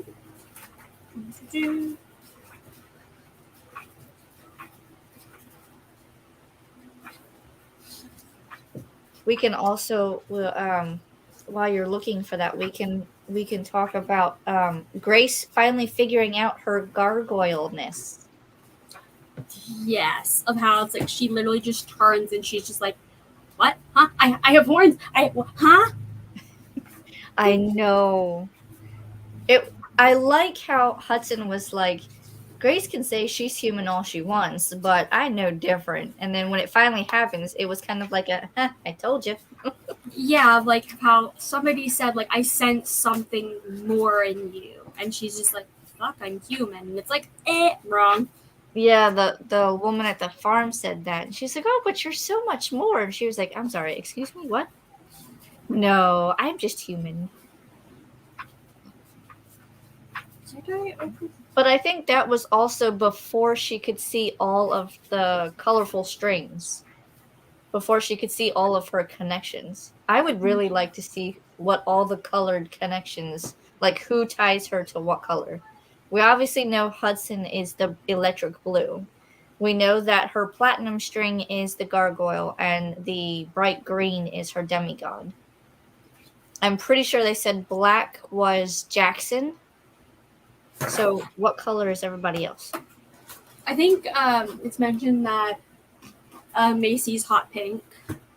That would make sense. Yeah. Also, one thing I was just flipping through, and this is kind of to do with the statue of how when Grace goes to talk to Artilia, she's gone for a whole day. Yes, I was gonna ask about that too. Like, why? First of all, how has she gone for a whole day and she's already in? My theory is of how normally when like Grace is like, let's say when Grace goes to the gargoyle court, it's every 30 minutes in real life is every 30 minutes in the gargoyle court is 5 minutes in real life. What if, because the shadow realm is meant to be like a shadow of our own, it's flipped? So 5 minutes in the real life would be 30 minutes in real life would be 5 minutes in gargoyle court. Maybe that's the only thing that explains that. Oh, this is the time trip, man. This is why we have the 70s in the mayor's house. We're on a time trip. Yep. I swear, I'm literally trying to find this thing about the mayor's. Okay, random note that I have. This is in the middle of the fight. Is Hudson goes careening past me, which is particularly concerned because I'm flying and this vampire can't fly. The way it's said, that is just hilarious. Yes. It's like side note. I picture her doing the Superman pose and she's flying and he just goes and she's just like and the shadows. Can we talk the shadows for the Shadow Queen? The fact that they take on life forms of their own, like they had spiders and vultures and wolves and creepy crawlies, and that made me I was just like, no, we cannot do shadows. And I want to know, like, how the shadows are created too.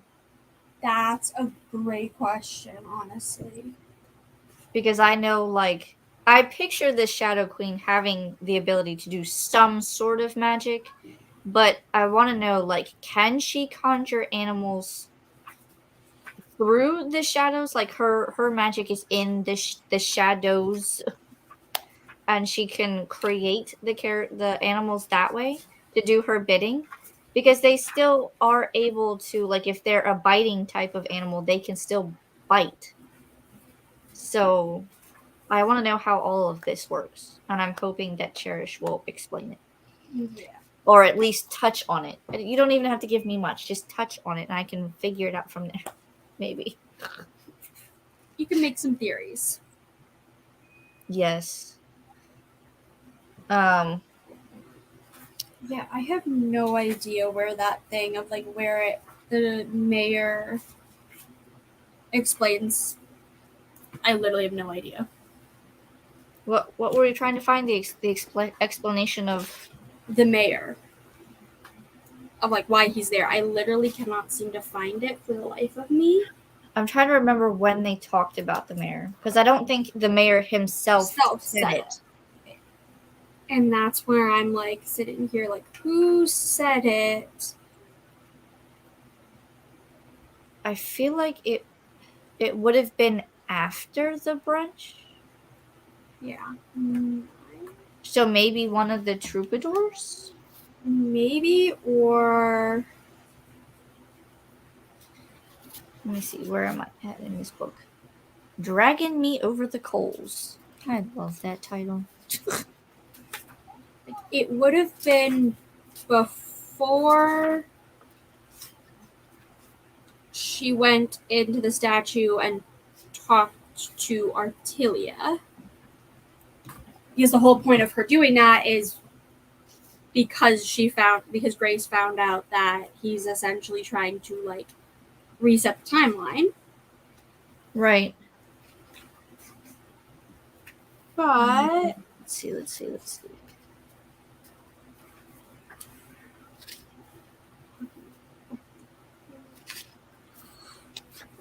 Dragon.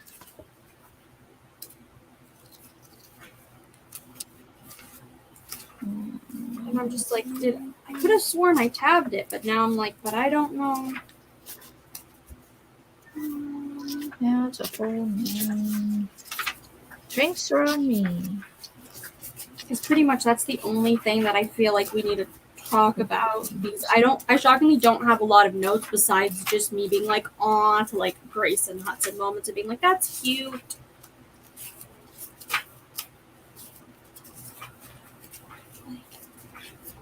Well, it's got to be after 95 because I'm at 95 and they're talking about the mayor coming down in a white disco suit a la John Travolta and Saturday Night Fever.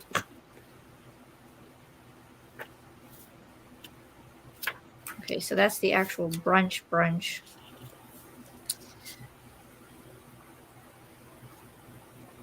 Time Dragon after Time Dragon. Wait.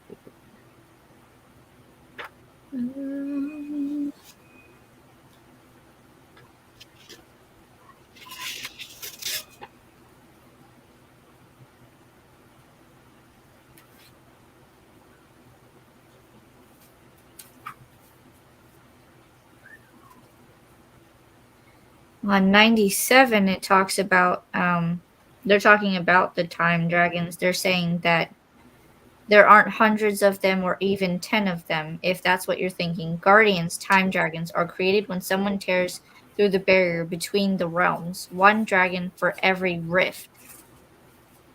Yeah, Tears and then in the barrier mess with time itself, which is obviously not acceptable.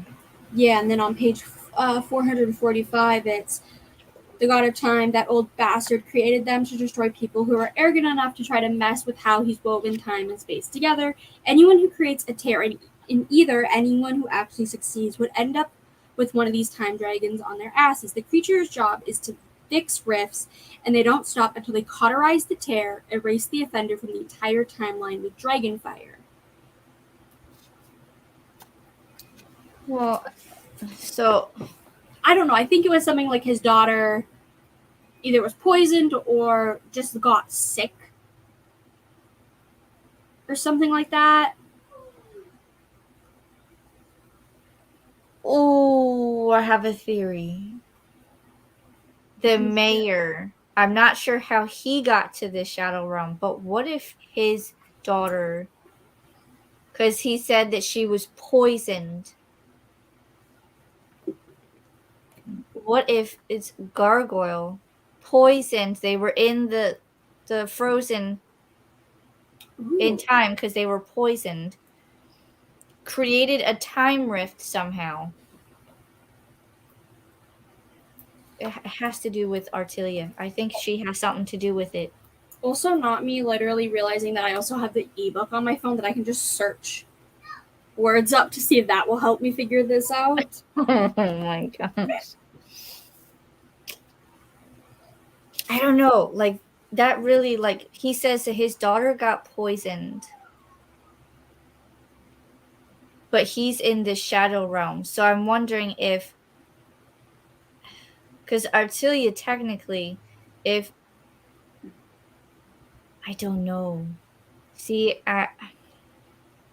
my original thought was, what if Artilia is his daughter? She was poisoned and they were in the Shadow Realm when they created a time rift. And then because of the time dragon, she took it upon herself to save the town and took on the dragon fire. But because the dragon couldn't get both Artilia and the mayor sticks around. She turns to stone with the dragon, and all the town lives on. Oh my goodness. That was my original thought. But I already can see some holes because I have questions about my theory already. Yeah, I But think see I where found you see where I'm at? the chapter.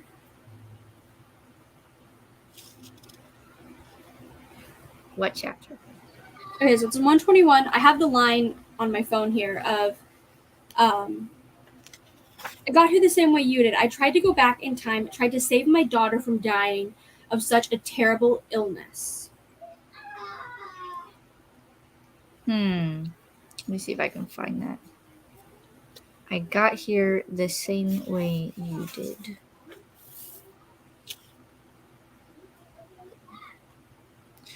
$121. Yeah. Well, he does name his daughter Lorelai. So it's not Artelia. So it's not, yeah. Because I'm just like flipping through my phone at this point. I'm like, I just have this here. That's right, because I was like, when I first read it, I was like, no, he spelled Lorelai wrong. I know, I read it. I was my daughter's name is Lorelai. So it's, but. So he mentioned his daughter. Okay, so where do I see the name Lorelai in here?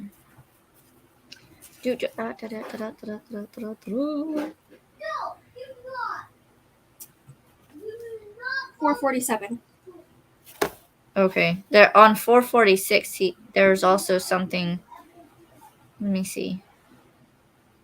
I see where you said I got here the same way you did. Because no father would leave his only child to suffer. That if there was something he could do and take the pain away. Okay. So I think it was just he tried to somehow go back in time, didn't work, and get shoved into the shadow realm by the time god as punishment, maybe. And that's what I'm thinking, because we mentioned that earlier. Like, how do all of these people get to the shadow realm? Like, that's the only thing that makes sense in this context. Yeah. So we'll go with that theory for now. I mean, how much do you have to mess up in order to get sent to the shadow realm? Exactly. Like, I don't know. And the fact that he says that he's waited 1,000 years, 1,000 years for a chance to bring her back, that means that it was in theory, it was when the first set of gargoyles were around before Cyrus took care of them. Unless he means 1,000 years in the shadow realm, in which time might move differently.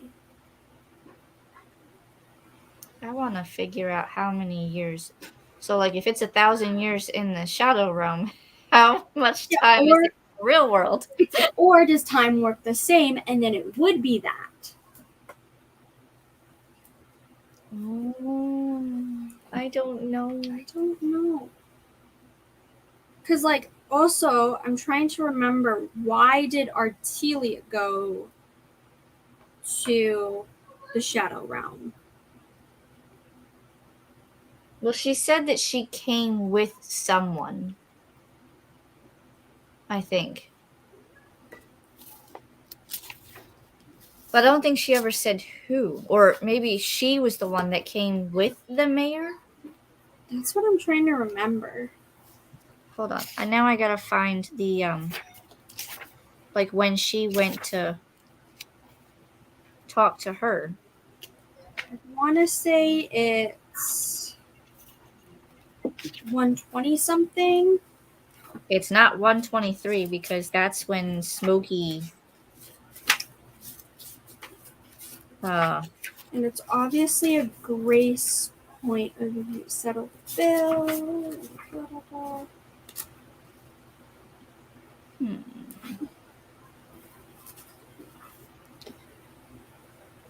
Unless it's after Smokey. Is it after Smokey? Because they still have to go up against.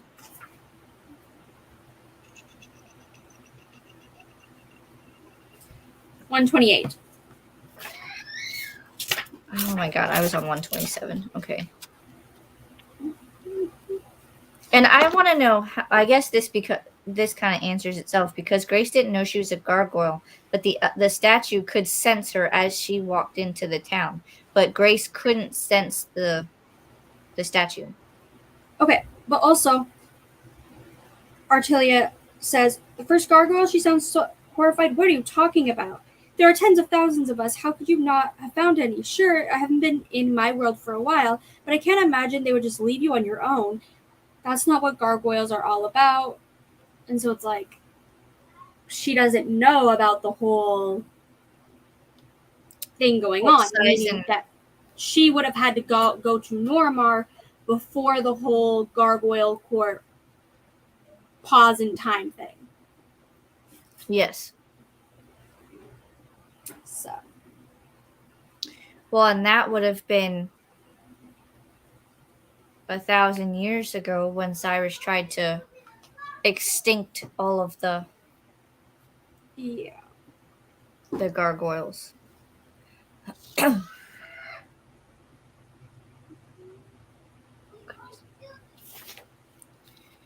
Okay, we are coming up on an hour and 40 minutes, so we need to...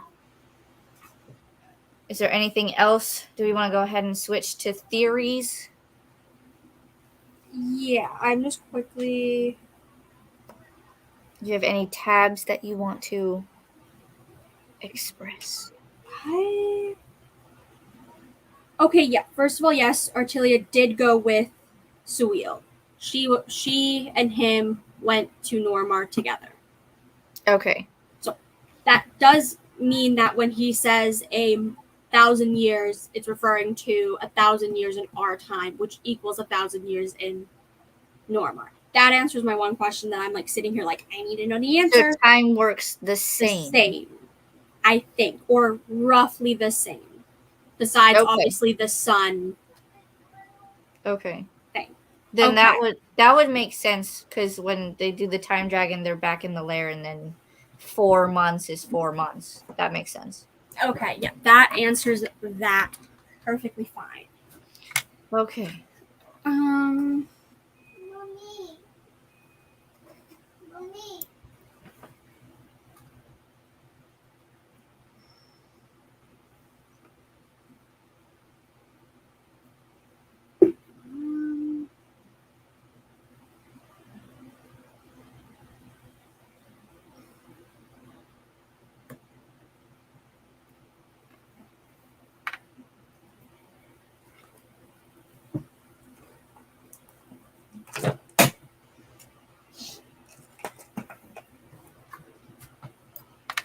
What else? Okay, so do you want me to just read my giant like note thing that I have with all my kind of theories, and we can kind of... Yes. Okay, so some of these things we've probably talked about, but I'm just gonna these are basically all the questions I need answered. So probably the same ones I have, but let's see. So if I'm understanding this correct, the energy from Suil is what makes them leave the shadow realm and send them back into Grace's head, where they are only 4 months into their lair stay. But they have all their memories from the shadow realm, and they are able to be set free from the lair because Grace believes in Hudson. Because that's what he kind of theorized. It's like, you know how to get us to escape.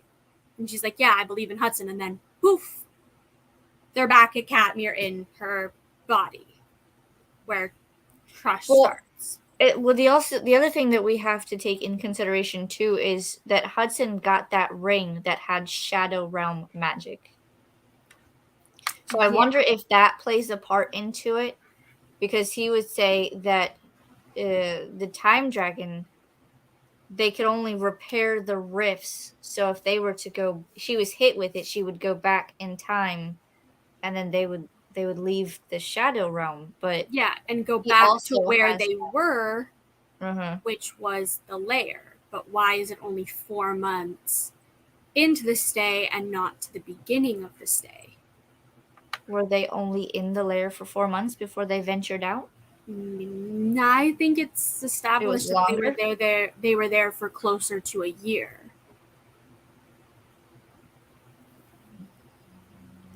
So there's something about the 4-month time mark that's important. That is important. Maybe it was at 4 months when Grace started to believe in Hudson and believe that he's not who everybody thinks he is. Maybe. But also, I'm trying to think of what they were doing at like the 4-month mark. Because I know that she had been reading his journals. So the fact that she doesn't believe that he is the monster that everyone thought him to be.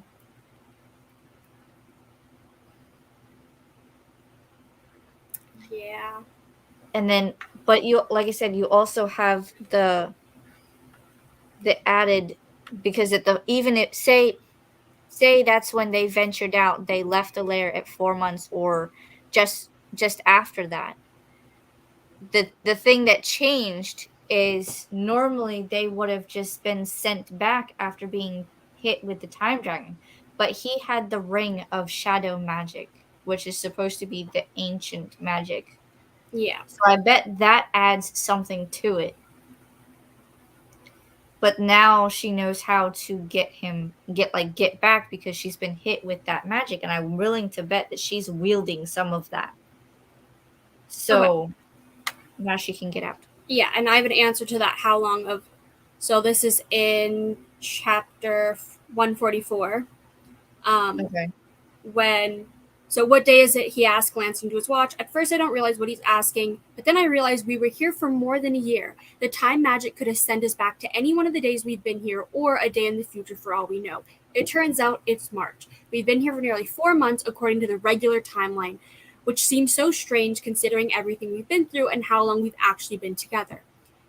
4 months, Hudson muses. That's not very long at all, is it? It's not, I agree. And as I do, I can't help but thinking of what's probably happened at Catmere Academy during those 4 months, about how worried Macy and Uncle Finn and Jackson probably still are about me, and how they're all probably blaming Hudson for this mess, even though it's really my fault. And then it's like, his vinyl collection's still in order, yada yada yada. Do do do. And then later in that chapter, it's how do I get us free? I look around at the place that was home for us for so long, and feels just a little sad because who knows if we will ever be here again. Hudson gives me the sweetest smile, though I know it won't matter if we make it back here because he really is my true north, really is my home, and wherever he is, I know I will always be there. It's easy. You just got to believe in me. I do. I always will. Warmth spreads through me and I pull it into my chest. I pull Hudson's smile and his kindness and his sarcasm and his love into me right along with it, and then the world goes black. So it literally is because she believed in him because of the shadow magic thing ring. Like the shadow promise, I think. Okay. The other thing I had a question on was he had mentioned something about like you just have to get certain artifacts and then there's a spell that you could use to bring me a body or give my body back. How does he know that? I don't know. Where would he learn that information? That's a question I don't I have know. too. Especially since they've been in the shadow realm and he says it after they go back to the lair. Add that to your question list. All right, what else we got? What else we got? Okay, so we kind of already talked about this, but I have some questions. How did they get from Grace's head to the Shadow Realm? How did the time magic at the end know to send her back to her head? I think that's all with her demigod. Like none of that makes any sense based on the knowledge that we know, and I really hope it's explained in Cherish. And obviously, question of what is the Shadow Realm like now, and what happened to everybody? Oh, like, do they like what?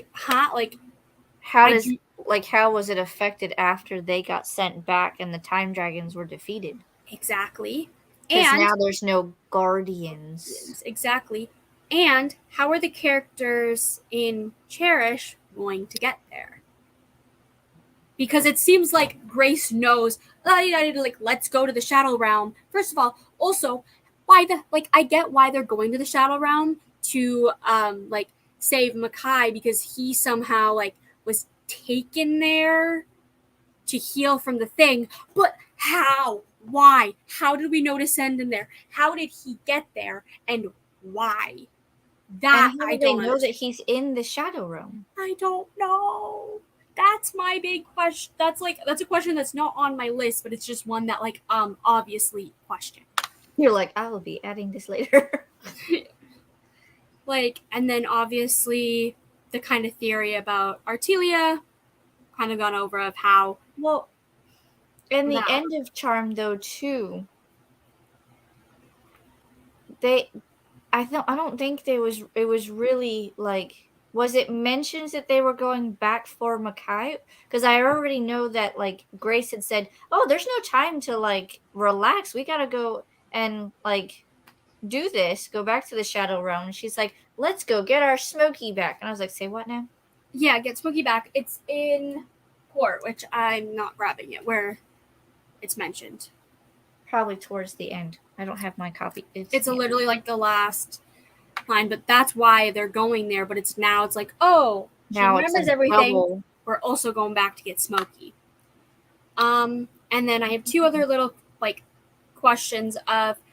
I also still have no idea how Sweet is a time wizard and how he was able to harness the time and all that stuff. And like, I don't get that. I genuinely don't. The only thing I can think of, if he truly is a time wizard, maybe Jenkins was the one that like took over. Like he did something bad, Suil, and then Jakin was like, "Nope, you get to be punished. Here's the Shadow Realm." That's what I'm wondering. Or if it really is like there's more than one, but one is kind of like in charge and he didn't like he was insubordinate in some way. And well, he was a demigod like Grace. I was gonna say the demigod of time, maybe. That's how he's a time wizard, is like the demigod of time, but he just doesn't like the term demigod of time. He's like time wizard. Oh my goodness. And then the final thing that I have is I do still think the Shadow Queen is somehow a bigger part of the story, as in related to somebody that we know. I do feel like she is like we either know who she is or somehow is connected to the characters more than we think. The Shadow Queen. Yeah. Like, yeah, because she's constantly this looming person in Charm, and it's like if she was looming and she wasn't related to any of the characters, she would be described more and we'd understand a little bit more. But because she's like described so vaguely and we only briefly see her, there has to be more to her character. That's what I'm wondering too. Like, I'm wondering, like you said, she has to either have some sort of connection to the characters, or she has to be someone that we possibly already seen, even if it's just like the briefest moment. Yeah.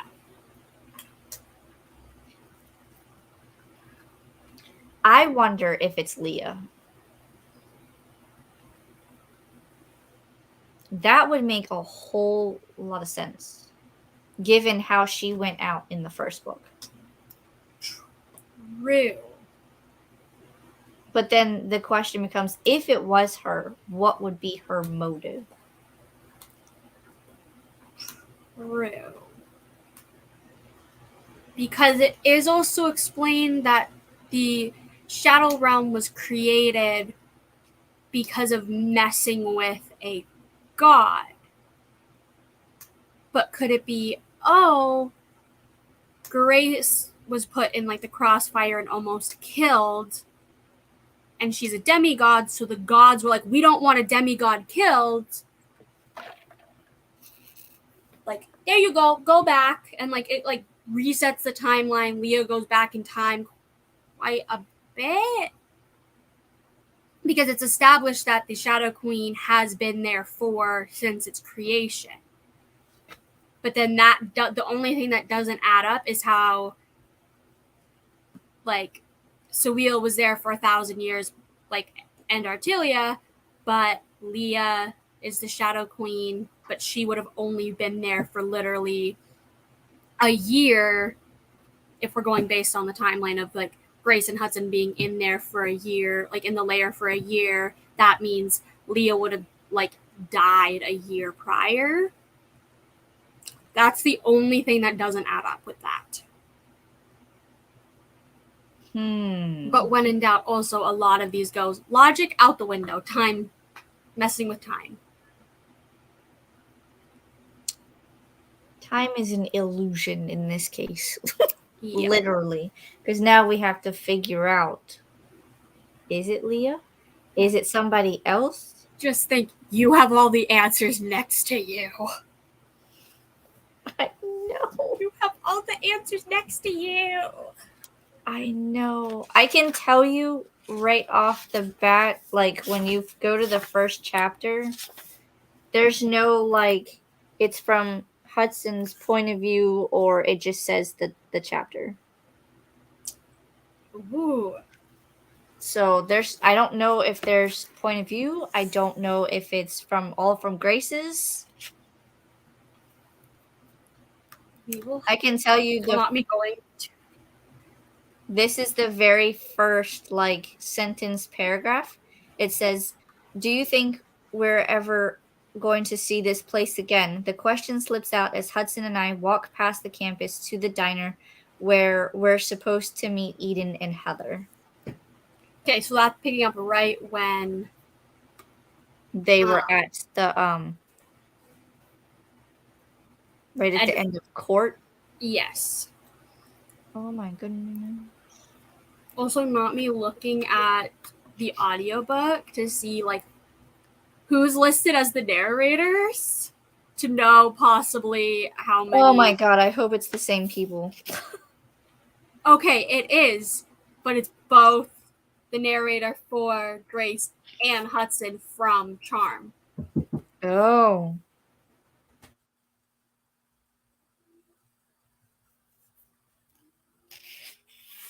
Oh my gosh, it's gonna be interesting. Chapter 3, Great Minds Think a Lot. Yeah.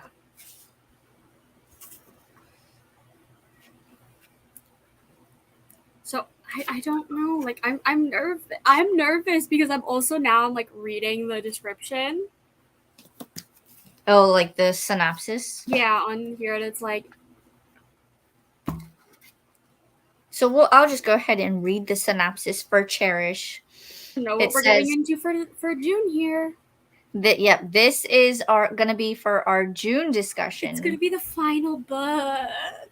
The final thing of this. Wow. I know. So it says, "It's been over 3 months since my friends and I took down Cyrus. 3 months where my biggest fear was what paper was due next. But I should have known it was too good to last. Now everything is falling apart. The vampire court has no king. The dragon court has no heart. And the gargoyle court has me, a teenager in way over her head. And it's the worst possible timing because the threat is brewing just past the circle is collapsing. I have no choice but to return to the Shadow Realm and face the terrifying queen who nearly ended us and make a deal with her to save Makai. But this time I'm bringing my powerful friends with me and Hudson, except something is wrong with him too. He's keeping a secret even from me. All I know is that everyone's life hangs in the balance, and it's my fault because I still owe the crone a favor, and now she's come to collect." I forgot about the crone! What did she promise?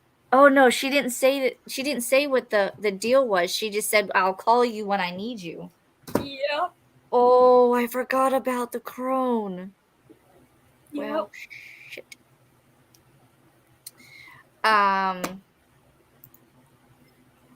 When are we going to stream again for the next discussion of Cherish? So, tentatively, that should be at the end of this month. So if we go by the last Saturday of June, it'll be June the 24th. And I believe that will be on your channel, Hope? I think so. Yes. So your channel at 2 p.m. Eastern Central Time. Yeah, I will say it will depend a lot on schedule. Yeah, my work schedule. Like, I'll know if I work that day by the 14th, I think. Okay. Yeah, so tentatively the 24th. Yeah. If it changes in any way, then we'll post it somewhere. we do have Twitter accounts, and I can always put it in the description of this one when we figure it out. Yeah. But holy crap and wow. Well, happy early birthday to your mom, because her mom's birthday is on the 23rd. Nice. Just in time. Any other theories, comments, remarks? None that I can think of. We have literally done 2 hours in just talking about this Yeah. book, theories, reading a synopsis for the final book. I know, and we still have to plan that thing. Yes, and which there's I can probably exciting. spare. I can probably spare like 20, 25 minutes to do that before I have to get ready for work. And we can always do stuff in the chat as well, or come up with another behind the scenes thing too. Yeah. So we'll go ahead and end this. Thank you to Hope for co-hosting and everyone who came in the comments. If you liked this, please like, comment, subscribe to both of our channels, and we will see you in the next chat. And we will say farewell. Bye. Bye. Ciao.